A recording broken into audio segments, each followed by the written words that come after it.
परम प्रेममय श्री श्री ठाकुर परमाराध्या जगत जननी श्री श्री बड़मा परम पूज्य पाद श्री श्री बड़दा परम पूज्य पाद श्री श्री आचार्य देव समस्त श्री चरण कमल रे मोर भक्ति विनम्र प्रणाम। आज यही पवित्र दिवा सत्संगर वरेण्य परिचालक मोर प्राणर गुरु भाई माँ माने समस्त को मोर यही शुभ दिन रे हार्दिक जय गुरु। आमर सब वर्ष यही श्रीगुंडीचा दिन आशालता माँ आमर सब वर्ष सत्संग दियंती एवं श्री श्री ठाकुरंकर पादपीठ तले आमे समस्ते एकजुट होई तांकर नाम संकीर्तन रे मजी जाऊ। गला वर्ष मु आसीथिली ए वर्ष भी आसीची। सबुठो भल लगे जे आज गोटे एडे पवित्र दिन सारा विश्व रे समस्ते ताकू पवित्र दिन बोली आमे कहू सारा विश्व रे। कारण आज होची महाप्रभु श्री जगन्नाथंकर घोष यात्रा ता सही उपलक्षे आमे एठी सत्संग रे बसीचे आमर प्रभुंकर गुण कीर्तन करूचे। टिके देखिले लागे जे आम भितरे भी आमर ये हृदय रूपक रथरे आमे आमर प्रभु को बसई आम जीवन रे चली पारिले आम जीवन धन्य हो जाए।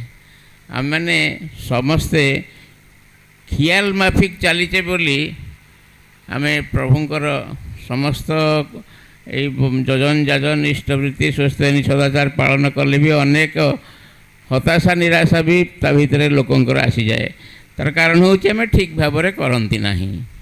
ठाकुर जमती कहते कंटाए कंटाए सेमती करवा यहाँ हूँ आम जीवन साधना एवं ये साधनाटा भारी कष्टकर। से जो मुनि ऋषि मैंने हजार हजार वर्ष धरिकी तपस्या करुले केते कौन करुले ताठारु अधिक आमर ये जीवन में आम संसारी सन्यासी हवाई चेष्टा करुचे। प्रभु चाहते से आम मैंने समस्ते संसारी सन्यासी हवा। संसारी सन्यासी हवा कले साधन भजन एवं प्रभुंकर प्रदत्त जो पंचनीति ताकू कंटाए कंटाए पालन करने को हब। यही गत स्नान उत्सव दिन मु गोटे मो निजर अनुभूति कहूँ।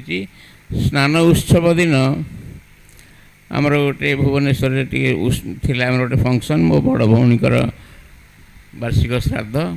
आमे राति फेरला बेलू प्राय 10:30 11टा हो गलानी। से दिन एते गाड़ी जाऊ थाए पुरी गला बेलू आम देखीचु फेरला बेलू भी देखुचु शह शह गाड़ी आसु फेरिकी आसुचंती। ता भितर गोटे नुआ कथा मु देखिली। नुआ कथा तो नुहे मते टिके नुआ लागिला। सबु ढाबारे जो कटक पुरी आमर जो बाईपास रोड रो समस्त ढाबारे खाली गाड़ी भर्ती। आमे जाइथिले को उद्देश्य रे जे प्रभुंकर दर्शन करवा। जो आमर भाई गाउथले परमानंद महानंद सब पाइबा पे आसला बेलू कौन कले ना ढाबारे जाइकी जहाँ आमर न खाइबा कथा ताहा गुडी सेई गुडिक खाइबा पे प्रबल भीड़ एवं श्री श्री ठाकुर भाषा रे धर्मेर ग्लानिटा आर कि एइटा होच्छे धर्मेर ग्लानि गुड़ाए आम वर्तमान मु चिंता करे जे बहुत भक्त संख्या बढ़ी जाइछन्ति। बहुत आगे पुरी रे एते भीड़ हो नथिला। आमे सब जेतल जाउथिलु पुरी रे एते भीड़ हो नथिला। एबे एते भीड़ होउची।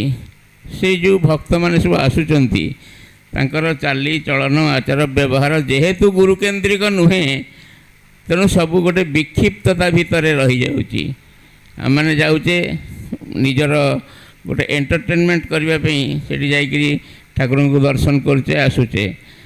किंतु आमे माने धन्य होइचे ठाकुर को धरिकी आमे माने ठाकुर कथा मानिकी चलचे। ठाकुर एक आदेश आम मैंने चलीचे से आम आम जीवनटा निश्चित भाव में धन्य एवं से एक आदेश चलिकी आमे ए जीवन को धन्य करवा ଆମର ପରିବାର ପରିବେଶ ସମସ୍ତଙ୍କୁ ଧନ୍ୟ କରିବା।